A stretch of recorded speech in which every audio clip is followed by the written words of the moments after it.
What if improving your environment could help improve your financial habits? Not overnight. Not magically. But through small changes that reduce friction and create momentum.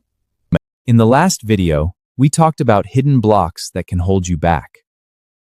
Today, let's focus on simple fixes, the kind you can start using immediately. No renovation, no expensive purchases. Start with one area that feels mentally heavy.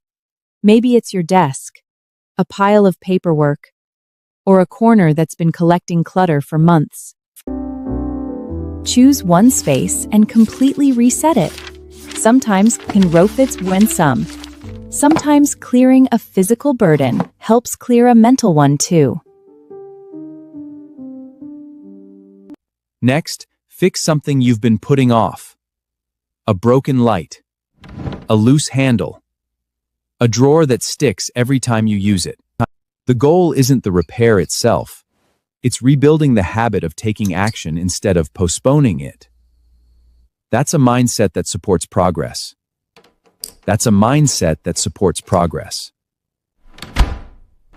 The third fix is improving visibility. Open the curtains. Add light where it's too dark. Organize the spaces you use every day. Clear environments make it easier to think clearly and make better decisions. And better decisions often lead to better outcomes. Feng Shui isn't about creating wealth with a lucky object. It's about creating an environment that supports better habits, better focus, and better action. But where exactly is the money area of your home? And why do so many people get it wrong? That's what we'll look at next.